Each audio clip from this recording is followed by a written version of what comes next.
欢迎来到新兴消息频道，请订阅频道，所以大家不要错过当天最热门的新闻。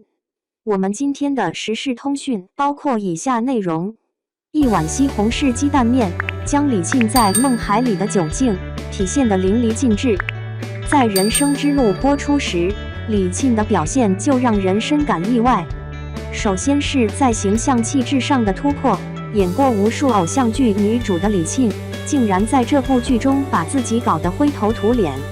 皮肤黝黑发黄，头发毛毛躁躁，与早前的清新气质截然不同，整个就是土生土长的农村妞。但敢于打破自己的形象是值得被大家认可的，毕竟青年演员像李沁这么豁得出去的并不多。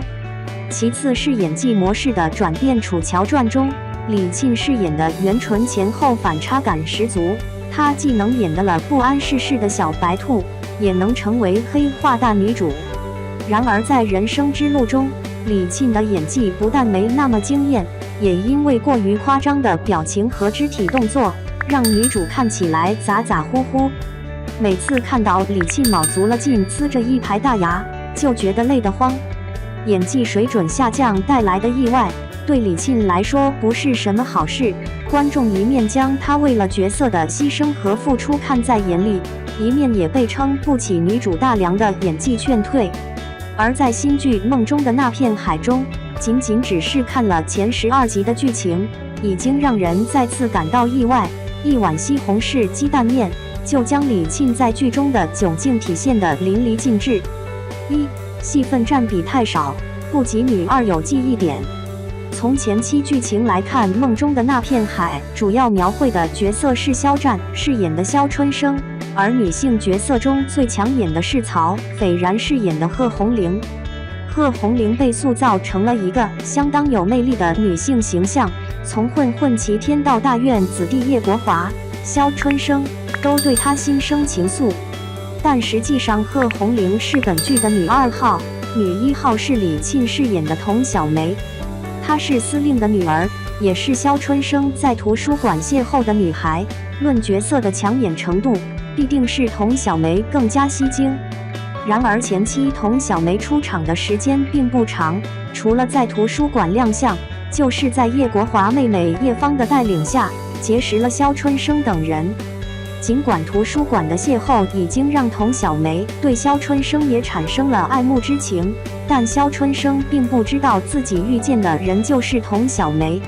这就使得李沁饰演的女主角在前期更像个陪衬。尽管形象气质不输贺红玲，但却显得可有可无，毕竟故事的主线都是围绕着贺红玲展开。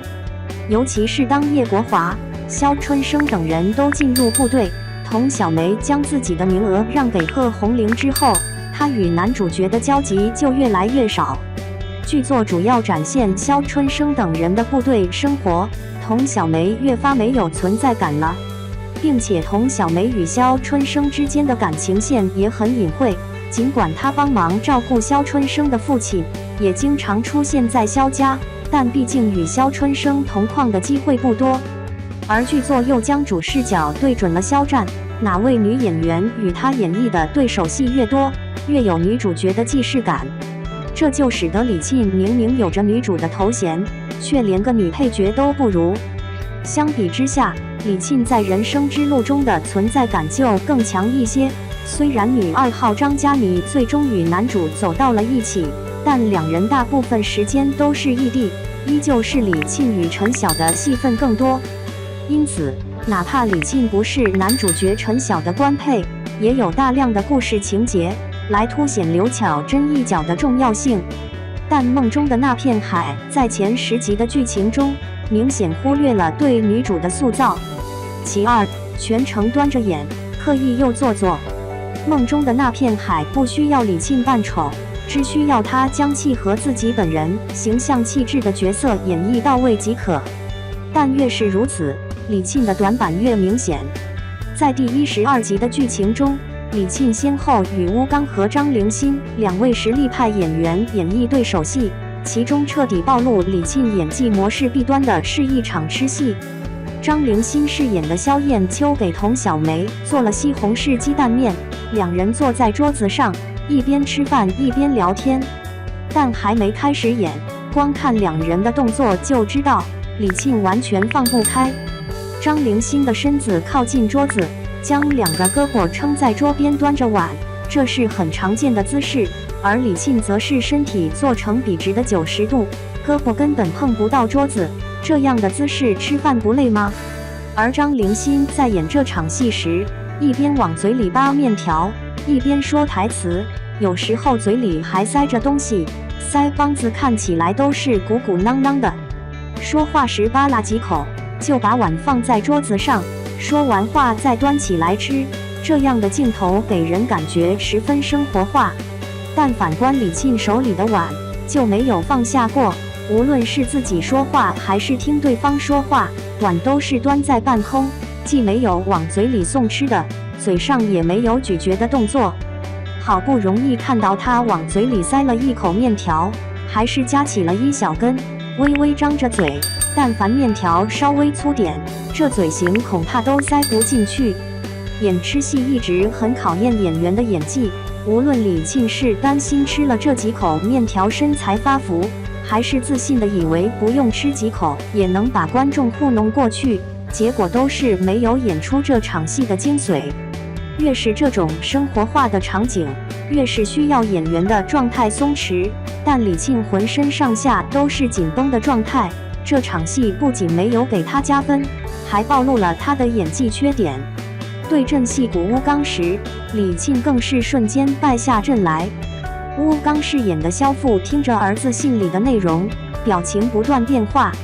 听到儿子受自己的影响，在部队也时刻准备着，脸上露出了骄傲的神情，仿佛在说好小子没让我失望。但听到儿子吃不惯山里的食物，有人出任务时还把行李着装收拾得一塌糊涂，又能在这位老兵脸上看到几分不屑，明显对这一届新兵的素质感到不满。